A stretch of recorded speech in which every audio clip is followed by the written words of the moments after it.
Good morning students. देखिए, हम संख्यावाची शब्द पढ़ रहे थे और संख्यावाची शब्दों में कल हमने पढ़ा था कि 19 से लेकर 99 तक की जितनी भी सभी संख्याएं होती हैं वे स्त्रीलिंग के नित्य एक वचन में बनती हैं। अब देखिए बेटा, नित्य एक वचनांत क्या होता है। इसमें विभक्तियां वही सप्तमी तक आएगी, प्रथमा, द्वितीया, तृतीया, चतुर्थी, पंचमी, षष्ठी और सप्तमी।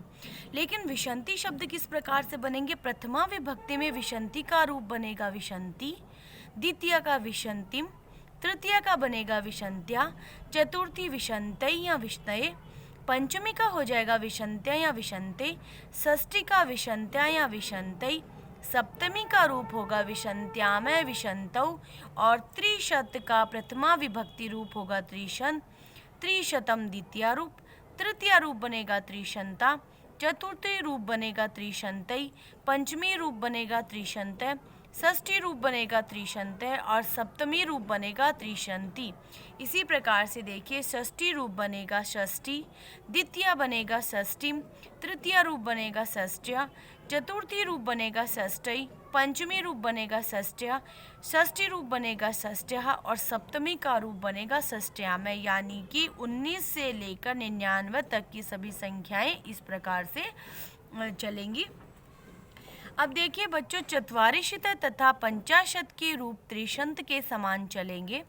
सप्तति, ऐशिति और नवति के रूप विशंति के समान चलेंगे। चत्वारिशत यानी 40, पंचाशत यानी 50 के रूप त्रिशंत यानी इसके समान चलेंगे। सप्तमी यानी 70, ऐशिति यानी 80 और नवति यानी 90 के रूप विशंति के समान चलेंगे, यानी 20 के समान चलेंगे।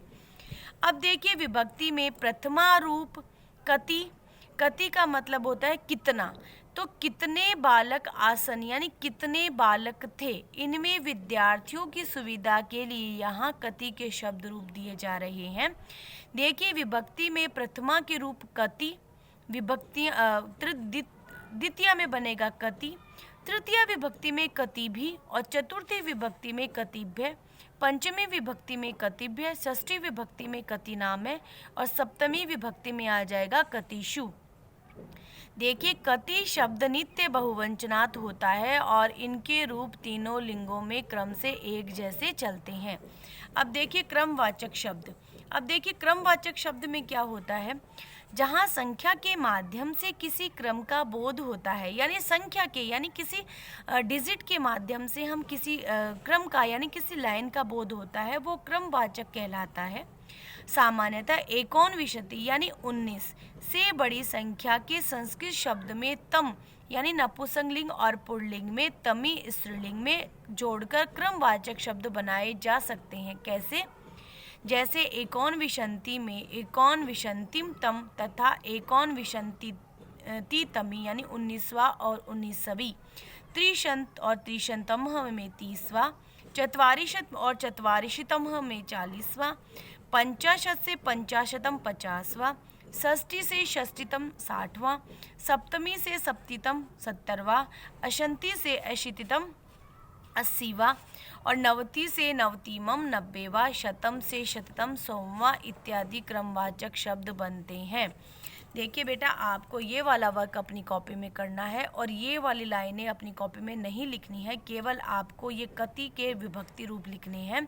इसके बाद में क्रमवाचक शब्द के भी ये आपको अपनी कॉपी में नहीं करना है, केवल आपको क्या करना है, एक क्रमवाची शब्द में देखिए एक प्रथमा, द्वितीया, तृतीया, चतुर्थ, पंचम पंचम, षष्ठ षष्ठ, सप्तम सप्तम, अष्टम अष्टम, नवम नवम, ये केवल आपको क्रमवाचिक रूप दे रखे हैं। तो आपको इसमें क्या करना है, 1 से 10 तक, 10वीं तक, 1 से 10 तक केवल क्रमवाची शब्द लिखने हैं। जैसे एक का लिखिए प्रथमा, द्वि का द्वितीया, त्रि का तृतीया, चतुर का चतुर्थी, पंचम का पंचमी, षष्ठ का षष्ठी, सप्तम का सप्तमी, अष्टम का अष्टमी, नवम का नवमी, दशम का दशमी, केवल ये आपको कॉपी में लिखना है। इसके बाद वाले जितने भी हैं आपको अपनी बुक से ही लर्न करना है, इतना वक्त आपको अपनी कॉपी में नहीं करना है।